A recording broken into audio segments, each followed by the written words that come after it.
এই মুহূর্তে যে খবরের দিকে নজর রাখবো, 24শে মার্চ থেকে শুরু হচ্ছে উত্তরবঙ্গ সফর। মুখ্যমন্ত্রী মমতা বন্দ্যোপাধ্যায়ের উত্তরবঙ্গ সফর শুরু হচ্ছে 24শে মার্চ থেকে। প্রথম কর্মসূচি যারা যাচ্ছে চালসাতে। উত্তরবঙ্গ সফরে মুখ্যমন্ত্রী মমতা বন্দ্যোপাধ্যায় আজকেই ভবানীপুরে তিনি কর্মী সভা করলেন এবং 24 তারিখ থেকে অর্থাৎ মঙ্গলবার থেকে কিন্তু মুখ্যমন্ত্রী মমতা বন্দ্যোপাধ্যায়ের নির্বাচনী প্রচার উত্তরবঙ্গ দিয়ে শুরু করছেন মমতা বন্দ্যোপাধ্যায়। আপনারা জানেন যে উত্তরবঙ্গে প্রথম দফার যে নির্বাচন 23শে এপ্রিল, সেই নির্বাচনের প্রচার মমতা বন্দ্যোপাধ্যায় শুরু করে দিচ্ছেন। 24শে মার্চ থেকে উত্তরবঙ্গ সফরে যাবেন মুখ্যমন্ত্রী মমতা বন্দ্যোপাধ্যায়। প্রথম কর্মসূচি চালসায়, এরপরে 25শে মার্চ ময়নাগুড়ি, ডাবগ্রাম, ফুলবাড়ি ও মাটিগাড়া নকশালবাড়িতে পরপর সভা করবেন। একের পর এক সভা করবেন মুখ্যমন্ত্রী মমতা বন্দ্যোপাধ্যায়। নির্বাচনী প্রচারে উত্তরবঙ্গে মমতা বন্দ্যোপাধ্যায় যাচ্ছেন। 24শে মার্চ থেকে তার উত্তরবঙ্গ সফর শুরু হচ্ছে। মঙ্গলবার থেকে মঙ্গলবারই উত্তরবঙ্গে যাচ্ছেন মুখ্যমন্ত্রী মমতা বন্দ্যোপাধ্যায়। আজকে তিনি ভবানীপুরে কর্মী সভা করেছেন, সেখানে একাধিক বক্তব্য রেখেছেন কর্মীদের উদ্দেশ্যে। এবার নির্বাচনী প্রচারে নেমে পড়ছেন। উত্তরবঙ্গ দিয়ে নির্বাচনী প্রচার শুরু করছেন মমতা বন্দ্যোপাধ্যায়। 24শে মার্চ থেকে শুরু হচ্ছে মমতা বন্দ্যোপাধ্যায়ের উত্তরবঙ্গ সফর। এটি আমরা কথা বলবো। ডেপুটি এডিটর মৌপিয়া নন্দী রয়েছেন আমার সঙ্গে এই মুহূর্তে টেলিফোনে। মৌপিয়াদি, মমতা বন্দ্যোপাধ্যায় 24শে মার্চ থেকে উত্তরবঙ্গ সফর শুরু করছেন, নির্বাচনী প্রচারে নামছেন। কি কি কর্মসূচি থাকছে, কোন দিন? 24শে মার্চ থেকেই কিন্তু তৃণমূল কংগ্রেসের যারা মূল দুই কাণ্ডারি মমতা বন্দ্যোপাধ্যায় এবং অভিষেক বন্দ্যোপাধ্যায়, তারা প্রচারে ঝড় তুলতে চলেছেন উত্তর থেকে দক্ষিণে।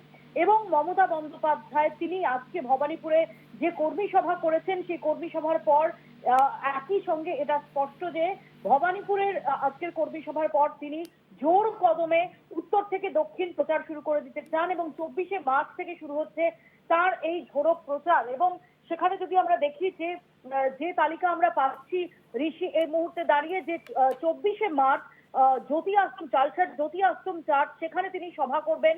এরপর তিনি 25শে মার্চ তার প্রথম কর্মসূচি ময়নাগুড়িতে, দ্বিতীয় কর্মসূচি ডাবগ্রাম ফুলবাড়িতে, তৃতীয় কর্মসূচি মাটিগাড়া নকশালবাড়িতে। এরপর তিনি শিলিগুড়িতে থাকছেন এবং শিলিগুড়ি থেকে পরের দিন তিনি অন্ডালে আসছেন। অন্ডালে এসে নেমে অন্ডাল বিমানবন্দরে নেমে তিনি যাবেন পাণ্ডবেশ্বর, সেখানে তার প্রথম কর্মসূচি। এরপর দ্বিতীয় কর্মসূচি তার দুবরাজপুরে। এরপর দুর্গাপুরে সেদিন তিনি থাকছেন এবং 27শে মার্চ তিনি বাঁকুড়ার ছাতনায় যাচ্ছেন, যেখানে তার প্রথম কর্মসূচি। দ্বিতীয় কর্মসূচি ওন্দায়। এর পরের দিনও তিনি দুর্গাপুরে থাকছেন এবং তার পরের দিন যে আমরা জানি যে রানীগঞ্জ, যে শিল্পাঞ্চল, রানীগঞ্জ শিল্পাঞ্চলে তার প্রথম কর্মসূচি। দ্বিতীয় কর্মসূচি পুরুলিয়ার রঘুনাথপুরে এবং তৃতীয় কর্মসূচি পুরুলিয়ার কাশীপুরে। 29শে মার্চ তিনি পুরুলিয়ার মানবাজারে তার প্রথম কর্মসূচি, রায়পুরে তার দ্বিতীয় কর্মসূচি। এরপর তিনি চলে আসবেন খড়গপুরে এবং খড়গপুরেই তিনি সেদিন রাতে থাকবেন। এরপর দিন অর্থাৎ 30শে মার্চ সোমবার তিনি পাঁশকুড়া পশ্চিমে তার প্রথম কর্মসূচি, দেবরায় তার দ্বিতীয় কর্মসূচি এবং নারায়ণগড়ে তার তৃতীয় কর্মসূচি। পরের দিনও তিনি খড়গপুরেই থাকছেন এবং 31শে মার্চ চন্দ্রকোনায় তার প্রথম কর্মসূচি, গড়বেতায় তার দ্বিতীয় কর্মসূচি এবং বিষ্ণুপুরে তার তৃতীয় কর্মসূচি। এখনো পর্যন্ত তৃণমূল সুপ্রিমো মমতা বন্দ্যোপাধ্যায়ের এই যে সূচি সেটা আমরা পাচ্ছি। এর পাশাপাশি আজ সকালে আমরা যে খবর ব্রেক করেছিলাম যে অভিষেক বন্দ্যোপাধ্যায়ের এই মার্চের শেষে একই রকমের ঝোড়ো প্রচার, সেখানে দাঁড়িয়ে আমরা যদি দেখি যে কিছু চেঞ্জেস হয়েছে, কিছু আপডেট আমরা দেখতে পাচ্ছি। আপডেটেড একটা রিভাইজড একটা শিডিউল আমরা দেখতে পাচ্ছি। 27 তারিখ পর্যন্ত তার যে শিডিউল ছিল সেই শিডিউল অপরিবর্তিত। 28শে মার্চ তিনি লাভপুরে জনসভা করবেন, ভগবান গোলায় করবেন, তারপরেটা ভগবান গোলায় 28শে মার্চ। 29শে মার্চ নওদায় জনসভা রয়েছে এবং সন্দেশখালীতে জনসভা রয়েছে। 30শে মার্চ বাঘমুন্ডিতে জনসভা করবেন এবং তারপর কাঁথিতে তার ইন্টারনাল মিটিং, যেটা আমরা আগেই বলেছি যে পূর্ব মেদিনীপুরে আলাদাভাবে নজর দেওয়া হচ্ছে। এবং 31শে মার্চ তার বালুরঘাট এবং তপনে জনসভা রয়েছে, করণদিঘিতে জনসভা রয়েছে এবং 1 এপ্রিল শীতলকুচিতে জনসভা, রাজগঞ্জে জনসভা এবং ফালাকাটে জনসভা। অর্থাৎ বোঝাই যাচ্ছে যে 24শে মার্চ থেকে তৃণমূল কংগ্রেস তারা প্রচারে কোথাও কোনো খামতি রাখতে চাইছে না এবং ভবানীপুরের এই কর্মী সভা থেকে আজকে মমতা বন্দ্যোপাধ্যায় এবং অভিষেক বন্দ্যোপাধ্যায় তাদের যে ভবানীপুর কেন্দ্রিক যে রণকৌশল সেই সম্পর্কে নির্দিষ্ট বার্তা কর্মীদের দিয়েছেন এবং এরপরই তারা উত্তর থেকে দক্ষিণ প্রচারে ঝড় তুলতে যাচ্ছেন। ঋষি। তুমি অনেক ধন্যবাদ মৌপিয়াদি। কথা বলছিলাম ডেপুটি এডিটর মৌপিয়া নন্দীর সঙ্গে। মঙ্গলবার থেকে কিন্তু প্রচারের ঝড় তুলতে নেমে পড়ছেন অভিষেক বন্দ্যোপাধ্যায়, মমতা বন্দ্যোপাধ্যায়। উত্তরবঙ্গ সফরে যাবেন মুখ্যমন্ত্রী মমতা বন্দ্যোপাধ্যায় 24শে মার্চ। এর পাশাপাশি কিন্তু অভিষেক বন্দ্যোপাধ্যায় তিনিও প্রচারে নেমে পড়ছেন। নিমাই পান্ডা রয়েছেন আমার সঙ্গে নিউজ রুম থেকে সরাসরি। নিমাই, মমতা বন্দ্যোপাধ্যায় এবং অভিষেক বন্দ্যোপাধ্যায় তারা দুজনেই 24 তারিখ থেকে তারা প্রচারের ঝড় তুলতে শুরু করেছেন। রাজ্যের দু প্রান্তে দুজন পৌঁছে যাবেন, নির্বাচনী জনসভা করবেন, কর্মী সভা করবেন। কি কি ডিটেল পাচ্ছ তুমি? দেখো ঋষিকেশ, আমাদের ডেপুটি এডিটর মৌপিয়া নন্দী যেমনভাবে জানাচ্ছিল যে একেবারে ঠাসা কর্মসূচি এবং যে অহিন্দ্র মঞ্চে ভবানীপুরে কর্মী সভা দিয়ে শুরু করেছেন মমতা বন্দ্যোপাধ্যায়, এবার কিন্তু তিনি উত্তরবঙ্গের চালসা দিয়ে শুরু করবেন 24শে মার্চ অর্থাৎ মঙ্গলবার থেকে।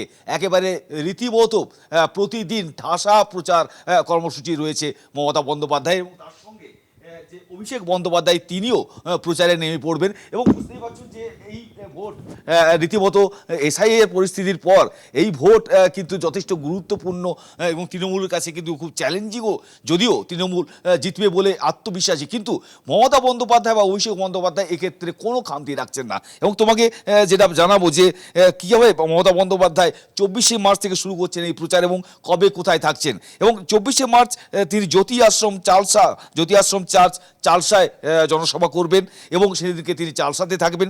তারপর 25শে মার্চ অর্থাৎ বুধবার তিনি ময়নাগুড়ি, তারপর ডাবগ্রাম, ফুলবাড়ি এবং তারপর মাটিগাড়া, নকশালবাড়ি এবং তারপর রাতে তিনি শিলিগুড়িতে থাকবেন। এবং 26শে মার্চ শিলিগুড়ি থেকে তিনি অন্ডালে আসবেন, অর্থাৎ তিনি একেবারে দক্ষিণবঙ্গে চলে আসবেন বর্ধমানে এবং সেখানে তিনি পাণ্ডবেশ্বর, দুবরাজপুর এইসব জায়গায় সভা করার পর 2 জায়গায় সভা করার 27শে মার্চ তিনি ছাতনা অর্থাৎ বাঁকুড়ায় চলে যাবেন, ছাতনাতে এবং তারপর ওন্দাতে জনসভা এবং ভোটের প্রচার বা র্যালি সেগুলো করবেন। এর পাশাপাশি 28শে মার্চ তিনি চলে আসবেন রানীগঞ্জে অর্থাৎ আসানসোলে রানীগঞ্জ এবং তারপর রঘুনাথপুর পুরুলিয়া এবং তারপর কাশীপুর, সেটাও পুরুলিয়ায়। তারপর তিনি 29শে মার্চ রবিবার মানবাজার, পুরুলিয়ার মানবাজারে যাবেন, তারপর রায়পুর, বাঁকুড়ার রায়পুর এবং তারপর খড়গপুরে এসে তিনি রাতে থাকবেন। এবং 30শে মার্চ তিনি পাঁশকুড়া পশ্চিমে জনসভা করবেন, তারপর ডেবরা, তারপর নারায়ণগড় কেন্দ্রে তিনি প্রচারে যাবেন। 31শে মার্চ চন্দ্রকোনা অর্থাৎ পশ্চিম মেদিনীপুর এবং তারপর গড়বেতা পশ্চিম মেদিনীপুর, বিষ্ণুপুর এবং বিষ্ণুপুর হচ্ছে বাঁকুড়া। তারপর তিনি দুর্গাপুরে চলে আসবেন, দুর্গাপুরে থাকবেন।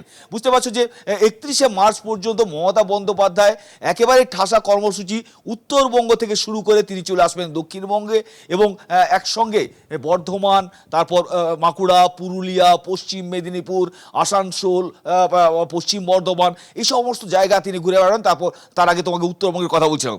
এর পাশাপাশি তোমাকে জানিয়ে রাখি ঋষিকেশ যে অভিষেক বন্দ্যোপাধ্যায় তিনিও কিন্তু প্রচারে নেমে পড়ছেন মঙ্গলবার থেকে অর্থাৎ 24শে মার্চ থেকে। 24শে মার্চ তিনি পাথর প্রতিমা অর্থাৎ দক্ষিণ 24 পরগনা দিয়ে শুরু করছেন, জনসভা দিয়ে শুরু করছেন প্রচার। এবং তারপর 25শে মার্চ তিনি জনসভা করবেন দাসপুর মানে পূর্ব মেদিনীপুর, তারপর চলে যাবেন কেশিয়াড়ি এবং নারায়ণগড় অর্থাৎ কেশিয়াড়ি এবং নারায়ণগড় পাশাপাশি দুটি বিধানসভা পশ্চিম মেদিনীপুরের। তারপর তিনি চলে যাবেন জনসভা করে, তারপর চলে যাবেন নন্দীগ্রামে কর্মী সভা করবেন। বুঝতে পারছো যে পশ্চিম মেদিনীপুরের কেশিয়াড়ি, নারায়ণগড় থেকে চলে যাবেন একেবারে নন্দীগ্রাম, যেখানে তুমি জানো যে শুভেন্দু অধিকারী তিনি লড়ছেন এবং এক্ষেত্রে কতটা চ্যালেঞ্জিং হতে চলেছে শুভেন্দু অধিকারীর ক্ষেত্রে, কারণ কর্মী সভা শুরু করবেন তিনি নন্দীগ্রামে এই 25শে মার্চ। এবং তারপর 26শে মার্চ নাটাবাড়ি, ধূপগুড়ি এবং কালচিনি। বুঝতে পারছো যে একবার নন্দীগ্রাম থেকে উত্তরবঙ্গে চলে যাবেন অভিষেক বন্দ্যোপাধ্যায় এবং তিনি নাটাবাড়ি, ধূপগুড়ি, কালচিনিতে সভা করবেন, রোড শো করবেন। এছাড়া তিনি তারপর আবার চলে আসবেন ঝাড়গ্রামে, বিনপুরে চলে আসবেন, পাঁশকুড়া পূর্বে চলে আসবেন, জনসভা করবেন এবং কুলপি আবার দক্ষিণ চব্বিশ চলে আসবেন, সেখানে জনসভা করবেন। 28শে মার্চ লাভপুর, বীরভূমে যাবেন এবং তারপর ভগবানগোলা, মুর্শিদাবাদে যাবেন। 29শে মার্চ নওদা, মুর্শিদাবাদ, তারপর আবার চলে আসবেন সন্দেশখালিতে অর্থাৎ উত্তর 24 পরগনায়, এবং এর পাশাপাশি 30শে মার্চ বাঘমুন্ডি পুরুলিয়ায় যাবেন অভিষেক বন্দ্যোপাধ্যায়। কাঁথিতে ইন্টারনাল যে কর্মী সভা বা দলীয় কর্মী সভা করবেন। 31 মার্চ মর্নিংয়ে তিনি ফ্লাইট ধরে আবার বাগডোগরা চলে যাবেন, আচ্ছা। অর্থাৎ উত্তরবঙ্গে, এবং তারপর তিনি চলে যাবেন দক্ষিণ দিনাজপুরের বালুরঘাট। ঝড় তুলতে শুরু চলেছেন বলা যেতে পারে। 24 তারিখ থেকে মমতা বন্দ্যোপাধ্যায়, অভিষেক বন্দ্যোপাধ্যায় দুজনে নেমে পড়ছেন। মমতা বন্দ্যোপাধ্যায় চলে যাচ্ছেন 24শে মার্চ উত্তরবঙ্গে একের পর এক বিধানসভা কেন্দ্রগুলোতে তিনি সভা করবেন, নির্বাচনী জনসভা করবেন মমতা বন্দ্যোপাধ্যায়। যেমনটা আমরা জানাচ্ছিলাম আপনাদেরকে যে মঙ্গলবার থেকে অর্থাৎ 24 তারিখ থেকে কিন্তু নির্বাচনী প্রচারে নেমে পড়ছেন, ঝড় তুলতে শুরু করবেন মমতা বন্দ্যোপাধ্যায়। আজকেই ভবানীপুরে কর্মী সভা করলেন মমতা বন্দ্যোপাধ্যায়, অভিষেক বন্দ্যোপাধ্যায় ছিলেন সেই কর্মী সভাতে, এবং সেখানে কিন্তু পরিষ্কার করে দিয়েছেন মমতা বন্দ্যোপাধ্যায় যে ভোট হয়ে গেলেই শেষ নয়, দায়িত্ব একেবারে স্ট্রং রুমেও কিন্তু কড়া নজর রাখতে হবে, পাহারা দিতে হবে। গণনা শেষ না হওয়া পর্যন্ত স্ট্রং রুমও ছাড়া যাবে না, ভোট গ্রহণ কেন্দ্র ছাড়া যাবে না। এই বার্তা কিন্তু মমতা বন্দ্যোপাধ্যায় দিয়েছেন আজকের এই যে কর্মী সভা ছিল ভবানীপুর তার নিজস্ব কেন্দ্র, সেই কেন্দ্র থেকে তিনি সেই বার্তা দিয়ে এবার 24 তারিখে চলে যাচ্ছেন উত্তরবঙ্গে নির্বাচনী প্রচার স্বার্থে।